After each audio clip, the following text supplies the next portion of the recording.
Барлықтарыңызға қайырлы таң. Мен Алматыда шығарып салдым. Қазір ол қосымшасына кетті. Бізде сағат уже 8-ден бастап осы жерде осылайынан күн түседі. Сразу ашам пердені, сол кезде былайынан түседі ғой бізде. Мына жаққа шейін түседі.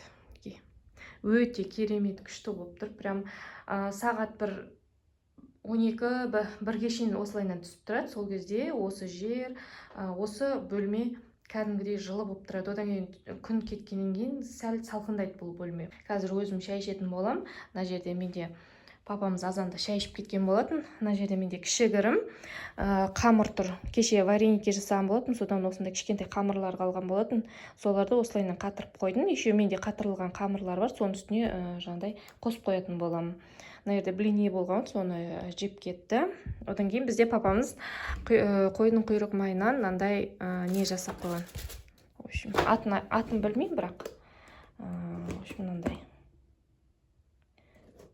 осындай жасап қойған. Содан кейін тұзы сіңсін деп осы жерге қойып қойдық, жылы жерге. Одан кейін мына жерде уголокты жудым. Сөйтіп бояп жіберген шығарым деп ойлаған болатым, сөйтсем боямаған екенмін. Мына оюларым мынаған жабысып қалған ғой, солар енді жаймен деп кетіп жатыр.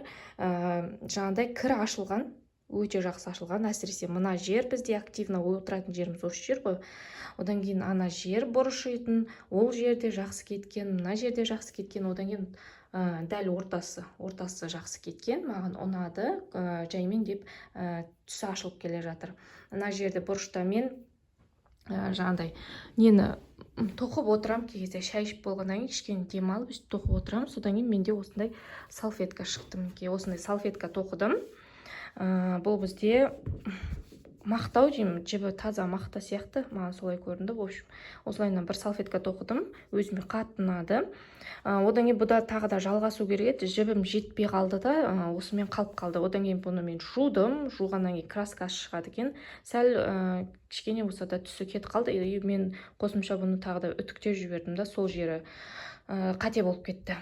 Үтіктемеуім керек еді. Сонымен қайтадан жусам ба деп отырмын. Бұл жолы кондиционер қосып жусам ба деген ойда отырмын. Өте әдемі, маған қатты ұнады. Негізі именно осы түстен тоқығым келді, осы жіптен тоқығым келді. Қанша рет сөгілді бұл салфетка негізі. Бір рет тоқыдым, ұнамады, кішкентай болып қалды. Именно осындай үлкен көлемінде тоқығым келді. Одан кейін екінші рет тағы тоқыдым, оның узоры ұнамай қалды. Одан қайтып оны не қылдым, сөктім. Одан кейін осы узорды тауып алдым да, осы узормен осылайынан тоқып шықтым. Бұны әлі де жалғастыру керек. Базарға енді шығып жатқан жоқпыз. Егер де базарға шығып жатсам, дәл осындай тағы да жіп әкеп, мынаны тағы да жалғастыру керек. Сонда өте әдемі көрінеді. Қазір ондай қатты әдемі емес, маған ұнамайды. Терезенің алдында көрініс маған өте қатты ұнап тұр. Күн түсіп тұр, кәдімгідей. Бағана азанда далаға шықсам, кәдімгідей құстардың дауысы сайрап, өте керемет болып. Қазір кухняға шығамыз. Алматыда күтпеймін, сағат 9:30 болды. Алматыда күтпеймін, шай іше беретін болам. Алматы ол бәрібір қазір күтетін болсам, Алматыда бәрі ол шай ішпейді. Өзім шай іше берейін. Кухняның барлығын жақсылап жинастырып қойдым. Кеше мына жерде тамақ істеген кезде плита кәдімгідей ластанып кеткен болатын, жақсылап жуып алдым. Қазір шай қоятын болам. Бір көрермен сұраған екен, вытяжкаға негізі стена тескен дұрыс па деп. Міндетті түрде тесу керек, онсыз болмайды. Өйткені вытяжка буды, одан кейін жаңағы иістерді өзіне сіңіріп алады, вентиляция арқылы сөйтіп далаға шығарады. Онсыз болмайды. Вытяжканың өзінің қосымша мынандай гофрасы болады, соны да міндетті түрде береді. Мінекей, мынандай гофрасын береді. Ішінде тұрады ол. Содан кейін барып стенаны тесіп, осылайынан қойып қоясыздар. Бізде енді стена былай прямой тестік. Бізде ар жақта енді дала болғаннан кейін бізге осылайынан тесу ыңғайлы болды. Одан кейін бұның жаңағыдай қосымша тоққа қосатын көзі бар. Мінекей осылайынан қойып қойдық. Мына жерден былай шығарып, сөйтіп былайынан қойып қойдық. Мінекей. Одан кейін бұл жерде вытяжка ғана емес, тесік бізде тесік көп. Негізі қазір көрсетемін сіздерге.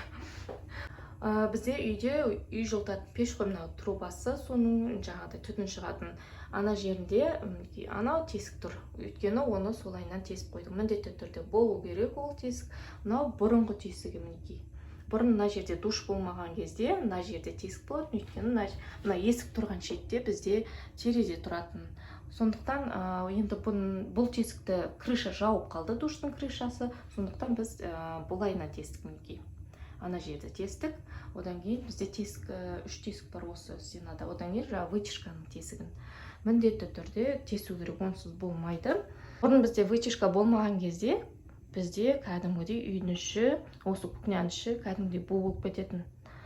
Кәдімгідей бу болып көгеріп кететін. Қазір енді вытяжка келгелі бері үйдің іші ондай көгеру жоқ. Жыл сайын осы кухняны жаңағыдай актеп сөктеп жататынбыз, өйткені көгерген кетіру керек қанша дегенменде. Қазір ондай жоқ.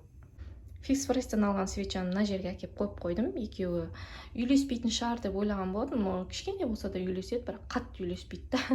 Мына ковшықта тұрған гүлді ауыстырғым келіп жүр. Басқа түстегі гүлге, әдемі ашық түстегі гүлге ауыстыру керек негізі. Көктем келе жатыр. Көктемге әдемі гүл қойып қою керек. Қанша күн болды? 1-2 апта болды негізі нан істемей, магазиннен нан сатып алып жеп жүріп.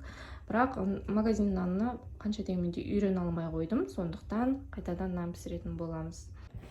В общем, қыздар, мына бір бүйтіп тіреп қойыншы десем, тек құлай берді.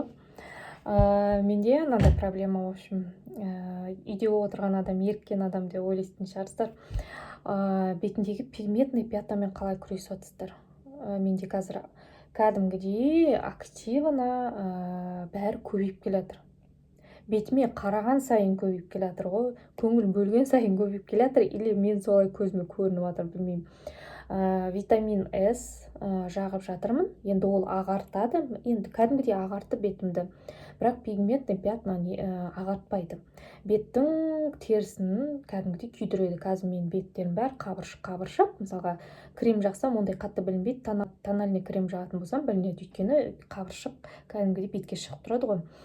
Қазір менде тональный крем, қазір сыртқа шығып бара жатырмын, аптекаға барып, аяғыма эластичный бинт алам, ауырған аяғыма сөйтіп орап қоймасам, кішкене жаңағыдай көмек беріп тұратын. Соны сұрайыншы деп едім. Пигментный дақпен қалай күресіп жатсыздар? Қандай крем пайдалы? Мен ойымша ешқандай крем, сыворотқа, ешқандай май, ештеңке көмектеспейтін сияқты. Просто олар жай ғана ағартады, болды ба, ештеңке істемейді. Жалғыз бұның несі, құтылу жолы тек қана косметологқа апарып, бетті күйдіреді ғой, по-моему, теріні күйдіреді, сол кезде кету керек негізі. Сол ғана. Басында енді бала көтергеннен кейін мен ондай қатты мән берген жоқпын, сол кезде пайда бола бастады негізі. Өзі кетіп қалады деп ойладым ғой, енді қайдан білейін. Егер де ондай болмағанда мен алдын алатын едім ше. Маған ешкім совет берген жоқ, ештеңке неған жоқ. Сонымен осылайынан қалып қалған болды. Енді сонымен әлі күресіп келе жатырмын. Бәрін жақып көрдім, қолыма түскеннің барлығын жақып көрдім, қолжетімді бағадағылардың барлығын мен істеп көрдім. Істемеген нәрсем жоқ қой, в общем. Бұрыт көбейтпесе азайып жатқан түрі жоқ бұның. Или мысалы іш құрылысында не то бір жерім ауырады. Сол үшін көбейіп жатыр. Бір жерім ауырады, сол үшін көбейіп жатыр. Білмеймін, түсінбеймін. В общем, совет қыздарым, қалай кетіріп жатсыздар, қалай жаңағыдай күресіп жатсыздар, қандай крем көмектеседі, соны, пожалуйста, жаза кетіңіздерші. Кімде дақ бар бетінде дегендей. Пока осы витаминмен пайдалана тұрам. Бұны қазір тоқтатып қойдым, өйткені сол көбейтіп жатыр ма бетімді, білмеймін, көретін боламыз. Или витамин С көбейтіп жатыр, или болмаса өзінен өзі көбейіп жатыр, білмеймін. Түсінбей жатырмын. В общем, қыздар, неге барып келдім? Аптекаға барып келдім. Барлық аптекаларды аралап шықтым, наколенник ешқай жерде жоқ. Мен эластичный бинт шығар деп ойлаған ғой, сөйтсем эластичный бинт емес, наколенник екен. Наколенник еш жерде жоқ. Қазір мен булочка жасайын деп жатырмын. Кеше папамызға бір нан алып кел десем, 2 нан алып келген екен. Бүгін енді нан ашпаймын, оның орнына шаймен жейтін булочка. Өйткені азанда папамыз жұмысқа шай ішіп кетеді, сол кезде шаймен бірге булочка жеп кету үшін кішігірім солай пісірейін деп жатырмын. Бардым, араладым. В общем, былай прямой бардым. Мына жағына барған жоқпын, мына жағына бардым. В общем, ол жақтарда жоқ. Сонымен қайтып келдім. Бір сағыз алдым да, бір пачка сағыз алдым да, соны мәз болып солмен қайтып келдім. Енді қаланы іздейтін болам сол жақтан. Мына бір мискаға аштайын деп жатырмын. Қолыма түскен осы болды. Осыған қазір аштамын. Далада жел тұрып тұр. Жаңа өте күшті. Азанда мақтанып жатыр еді, негізі күшті. Бізде керемет болып тұр, күн шығып тұр деп. По-любому бәрі жел тұрып тұр. Далада жел тұрып жатыр. Алмат сабаққа кетті. Мен қыстық киімді әлі тастамағам. Елдер уже көктемдік киімдер киіп жүр, аяқтарына киеді, анау киіп жүр. Но все равно погода алдамшы, қанша дегенмен де суық, қанша дегенмен де жұқа киінген болмайды. Алмат негізі далаға шығып кеткен болатын бағана азанда. Сабағын орындап болайын, далада жүрем деп. Сөйтіп бір кезде курткасын шешіп тастапты. Жемпірмен далада ойнап жүр. Сөйтіп ұрыстым. Жемпірсіз тағы да далада жүретін болса, курткасыз тағы да далада жүретін болсаң, таяқ жейсің менен дедім. Менде сүт құйып жатырмын. Негізі біз 3-2 сүт аламыз. Бұл жолы папамыз 6-да 5 па, қандай? 6-да 2 ме, сондай болып үшін 6% сүт әкетті. Бізде ондай қатты шай ішпейді ғой, сүтпен тек қана бізге осындай блины пісіргенге, пирог, осындай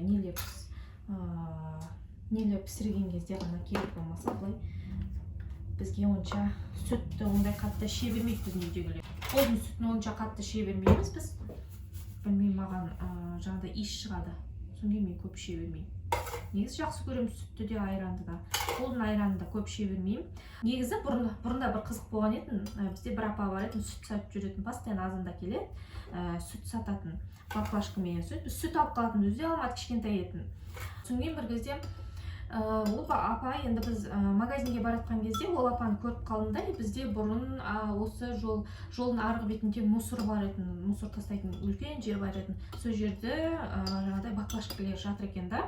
Сол баклажкалерді жаңа сүт жатып жүрген апа теріп жүр ғой шет жағынан. Енді кір, лас баклажка демеймін, енді таза баклажкалерді шет жағынан тазалап жүр. Содан кейін мен баклажкадегі сүтке желанием құрып қалды.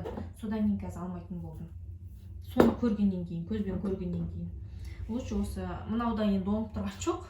Но кішкене болса да таза дегенім ғой. Ой, мынаған қойайын деп отырмын. Қайсысына қоямын мен сонымен? Жұмыртқаны мынаған сала берейін. Сіздермен әңгіме айтып отырып, не істерімді де білмей қалдым. Барлығын осыған салып жатырмын. Тұз, қант, одан кейін барып жұмыртқа, сүт болды. Алдыңғы бір ретте де істеген болатын. Кәдімгі қарапайым. Өте дәмді болып шыққан болатын. Қазір барлығын бітіріп алайын, содан кейін қайттан қосылатын боламын. Қамырын ашып қойдым булочканың. Бетін қақпақпен жауып қойдым. Қазір жылы жерге апарып қоятын боламын. Папамыз жұмысқа шыққаннан кейін енді бізде таңғы асты ешкім жемейді. Түскі асты мүлдем жемейді. Бізде Алматыда тамақ ондай қатты ішпейді. Мен де ондай қатты тамақ ішпеймін. Сондықтан көбінесе бізде кешкі астан қалған тамақ қалып қала береді. Кеше мені вареники жасаған болатын. Вареникиді түк қалдырмай жеп қойдық. Өте дәмді болған. Маған ұнады. Блины пісірдім. Блиниді да өте дәмді болған. Блини азанда папамыз жеп кетті. Барлығын жеп қойдым дейді. Жей берсең жей бер, айналайын. Жеу үшін істедік қой оны деп отырмын да. Қаймақ әкелген болатын. Қаймақпен өте керемет кетті блини. Соны бүгін кешкі асқа мен картошкамен ет қуыратын боламын. Картошка өзім жегім келіп тұр.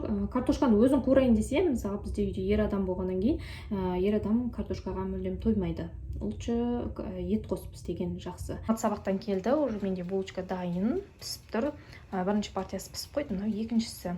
Енді бізде мына духовка қазір қосылып тұр, әлі өшкен жоқ. Сағаты біткен кезде духовкада өшеді, пока осылайынан қосылып тұр. Қалай өшіреді негізі, бұндай духовкаларды білмейді екем, шын айтқанда. Постоянно осындай лишний минуттар қалып кетеді, өстіп біразға шейін қосылып тұрады. Бізде кешкі тамаққа картошка мен ет қуырылып жатыр. Әлі піскен жоқ. Кішкене тұрсын, содан кейін барып, газ плитадан алып қоятын боламын. Влогты аяқтаймын. Аяғына шейін көргендеріңізге көп рахмет. Келесі кездескенше сау болыңыздар.